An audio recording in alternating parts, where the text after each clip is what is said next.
Bienvenue à toi dans cette nouvelle vidéo. Ici, on va décider. On va décider ensemble de ne plus se retourner et d'avancer vers nos objectifs. Tu as peut-être décidé il y a quelques mois, quelques années ou peut-être juste hier de lancer ton business et ensemble, on va vraiment décider d'avancer sans plus jamais se retourner. Alors déjà, la première étape, ça va être d'accepter de ne pas être aimé par tout le monde. Ce qui est très compliqué au début quand on lance quelque chose, c'est qu'on aimerait que tout le monde nous soutienne, on aimerait que tout le monde nous suive. Mais si vous essayez de plaire à tout le monde, vous allez droit à l'échec. Les gens ont peur de ce qu'ils ne connaissent pas. Les moqueries et les critiques, ça fait partie du chemin. Moi-même, quand je me suis lancée il y a plus de 6 ans dans ma première activité en ligne, j'ai fait face aux critiques, j'ai fait face aux moqueries, on a dit que j'étais dans une arnaque. Bref, je n'ai absolument pas été soutenue et je sais à quel point ça a été difficile et il a fallu que je fasse ce travail d'acceptation, que tout simplement, les gens n'allaient pas forcément accepter mes choix, mon chemin et que parfois on a une vision, mais nous seuls sommes capables de voir cette vision.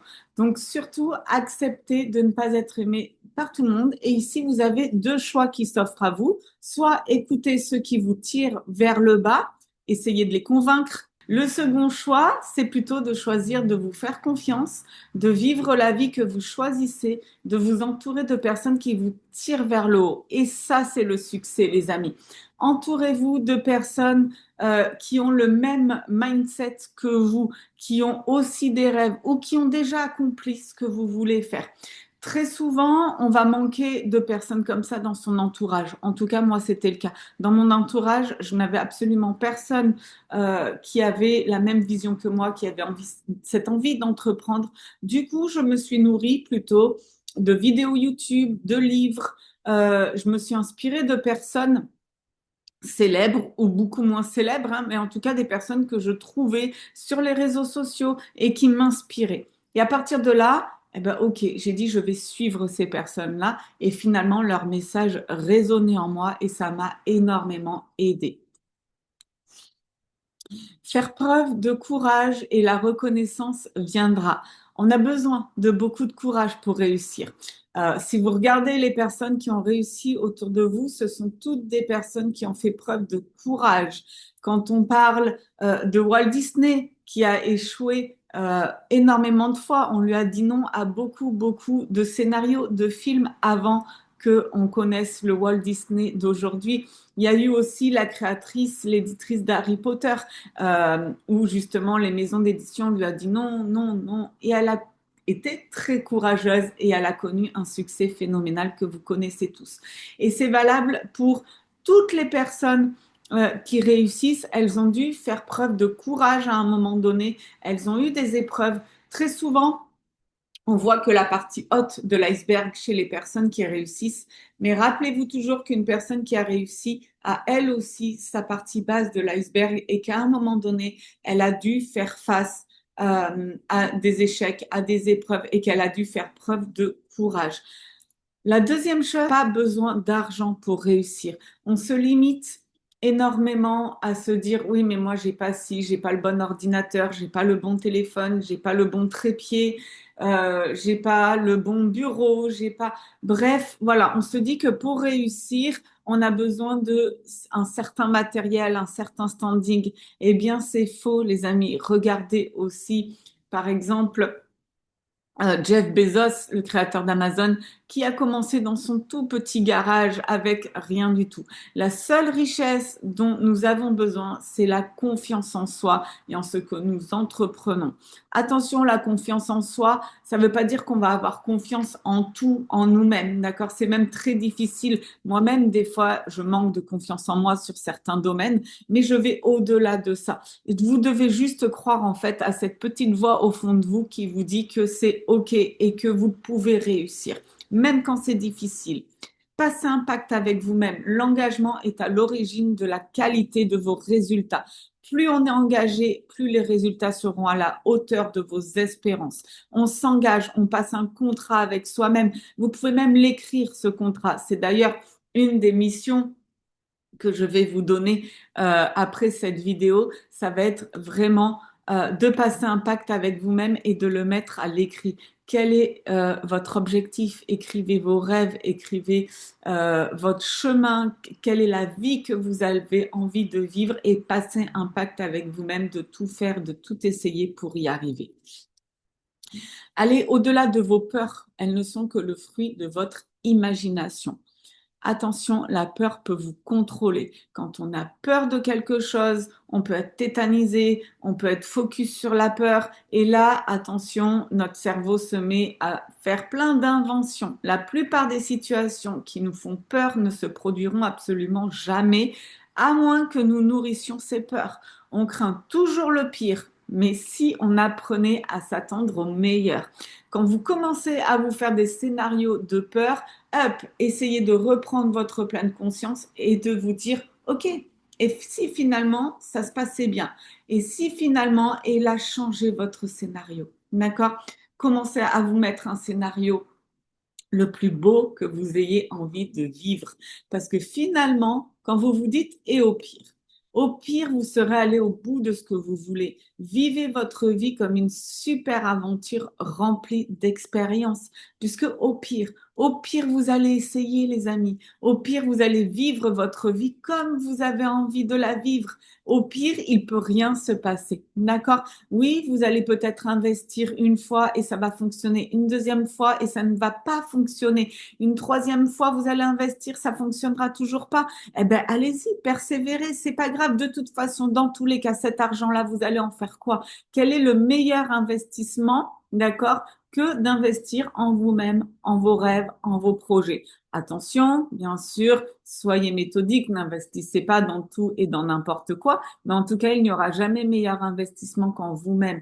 Investissez, lancez-vous, essayez des choses, parce que à la fin de votre vie, vous serez toujours plus reconnaissant pour toutes les choses que vous avez vécues que pour toutes celles que vous n'avez pas faites.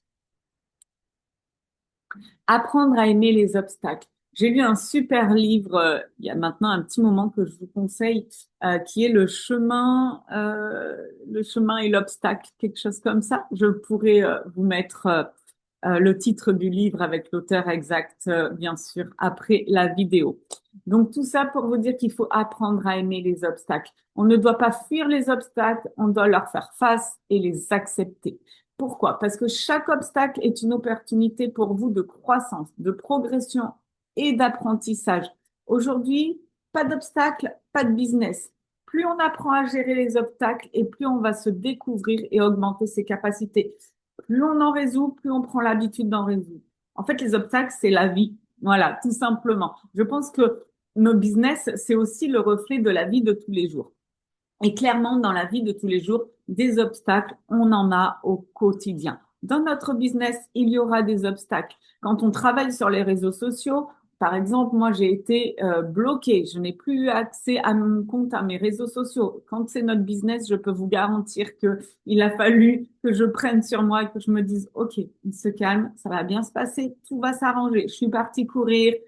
Voilà. Pour autant, à l'intérieur de moi, c'était le bazar, hein, clairement. Mais OK, j'ai appris.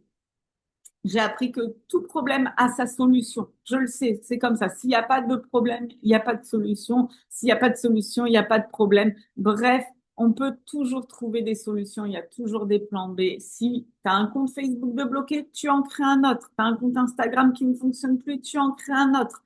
Bref, est-ce que c'est facile? Pas toujours. Attention. Mais, encore une fois, comme je l'ai déjà dit, plus tu vas apprendre à gérer les obstacles, et plus tu vas te découvrir et plus tu vas augmenter tes capacités et plus ça deviendra facile parce qu'en fait, tu auras accepté. Et quand tu es dans l'acceptation des obstacles, ça se résout beaucoup plus facilement. Le tout, c'est de ne rien forcer. OK, j'accepte. Et là, ça se passe là-dedans. Là, votre plus grand ennemi, ça va être votre mindset. Comment est-ce que vous allez gérer vos obstacles? Comment est-ce que vous allez faire face à la difficulté? Est-ce que vous allez vous morfondre ou au contraire, est-ce que, OK, je pleure un bon coup, c'est la merde, mais on va y arriver, OK? Et j'y crois, et peu importe le temps que ça prendra. Et là, vous allez apprendre, les amis. Et là, ensuite, vous pourrez encore plus apporter de la valeur dans votre business. Devenez riche dès maintenant. Développez une richesse émotive intérieure. Dans les moments difficiles, apprenez à penser à de bons instants. Pensez à ce que vous avez déjà, pensez avec gratitude. Le cerveau, il ne peut pas avoir une émotion négative et une émotion positive en même temps. D'accord? Ça, c'est scientifique. Donc, à vous de décider quelle émotion est-ce que vous avez envie de lui transmettre. S'il y a des moments où vous n'allez pas bien, encore une fois, on est capable de reprendre sa pleine conscience, se dire, OK, en ce moment, c'est pas un bon moment pour moi, c'est pas la meilleure des périodes, mais OK, je me recentre et j'accepte toutes les choses, je repense à toutes les choses qui sont belles autour de moi, que ce soit tes amis, ta famille, ton toit, ta nourriture, peut-être ton travail à côté, bref, toutes ces choses, tes enfants, toutes les choses qui peuvent te faire ressentir du bonheur et de la positive attitude. OK? Et là, on n'est pas dans du blabla, attention, parce que je sais qu'on peut ne pas aller bien et ça arrive et c'est complètement OK et on a le droit aussi de s'enfermer pendant une heure, pendant une journée, de dire OK, aujourd'hui, j'ai juste envie de me mettre dans ma bulle et voilà, et c'est complètement OK. Le tout, c'est de se dire, voilà, demain, c'est reparti. OK, je me conditionne. Demain, c'est reparti. Et demain, on redémarre, quoi. C'est de pas s'enfermer dans un cercle vicieux qui peut être fatal.